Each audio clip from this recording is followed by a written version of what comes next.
میرے باقی بھائی ذرا لیکن یار تمہارے ہاتھ میں بڑی طاقت ہے. تو میں کہتا تھا کہ یہ میرے ہاتھ میں طاقت نہیں ہے, یہ مالش کر کر کے نا یہ انگوٹھا بہت مضبوط ہو گیا ہے. تو کیا تھا, تلاوت کی انتقال سے پہلے, اور بار بار دعا کیا کرتے تھے کہ اللہ بستر پہ لیٹوں نہیں. زندگی میں ہم نے کبھی نہیں دیکھا والد صاحب بستر پہ لیٹے ہوں, یعنی بیمار ہو کے لیٹے ہوں, اپنا سارا کام پھرتیلے پن سے ایسے کوئی بالکل.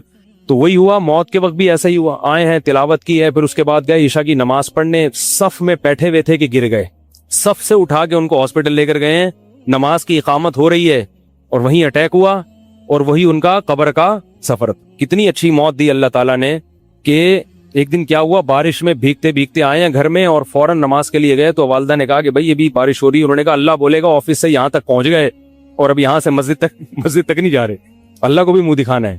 ایسے نماز کے بابت سعودی عرب میں جب عمان میں ان کی جاب تھی, کئی گھنٹے کا گرمیوں کا روزہ ہوتا تھا, لوگ چھوڑ دیتے تھے. والد صاحب کہتے تھے مر جاؤں گا رمضان کا روزہ نہیں چھوڑوں گا, کچھ بھی ہو جائے رمضان کا روزہ کیسے چھوڑ. تراویح کبھی نہیں چھوٹتی تھی, رمضان کا روزہ کبھی نہیں چھوٹتا تھا. میں یہ نہیں کہہ رہا کہ کوئی برائی تھی نہیں ان میں, ایسی کسی کی تعریف کرنا غلط ہے, مگر اللہ نے مجموعی لحاظ سے ان میں بڑی صفات رکھی تھی. یہ صفات کیسے پیدا ہوئیں؟ اللہ نے ایک برائی سے بچنے کی توفیق دے دی. تو میں نے یہ اچھا, تو اسی میں ان کی موت واقع ہوئی ہے. اور رات کو 12 بجے انتقال ہوا. ان کے سارے کام ایسے ہوتے تھے, موٹے موٹے کام اور چپکے. شو بازی کا بالکل بھی شوق نہیں تھا ان کو. حج, ہمارے محلے سے جب کوئی حج کرنے جاتا تھا نا, 6 مہینے پہلے اعلان ہوتا تھا فلاں صاحب حج پہ جا رہے ہیں. لوگ پہلے سے آ کے نا ان سے دم کروانا. اب تو لوگ بہت حج پہ جاتے ہیں, اس وقت یہ 25 سال پرانی بات کر رہا ہوں میں, اس وقت حاجی کی بڑی ویلی ہوتی تھی. حج پہ جو جانے والا ہوتا تھا نا, لوگ اس سے پہلے سے ماشاءاللہ حج پہ جا رہے ہیں. ہمارے امام صاحب پوری رننگ کمنٹری شروع کرتے تھے اسپیکر پہ. اب وہ حج پہ جانے والے ہیں, اب ان کا نام آ گیا ہے. جنازے کی بھی رننگ کمنٹری ہوتی ہے ہمارے محلے میں, اللہ امام صاحب کی مغفرت فرمائے, انتقال ہو گیا ان کا بھی. اس کو لوگ کہتے تھے یہ رننگ کمنٹری شروع کر دیتے ہیں. جنازے کی چارپائی اٹھ چکی ہے, تمام حضرات سے گزارش ہے کہ جنازہ گاہ میں پہنچ جائیں.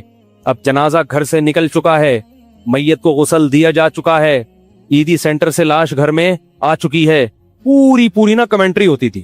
تو وہ جنازے کی بھی کمنٹری, اور اگر کوئی بیمار ہوتا تھا محلے کا تو اس کی بھی کمنٹری. آغا خان میں داخل ہیں, ان کے پتے میں ڈاکٹر نے پتھری بتائی ہے. غفار بھائی کے تمام حضرات سے ایک گزارش, دعا کی گزارش ہے کہ اللہ ان کو شفائے کامل عاجل عطا فرم.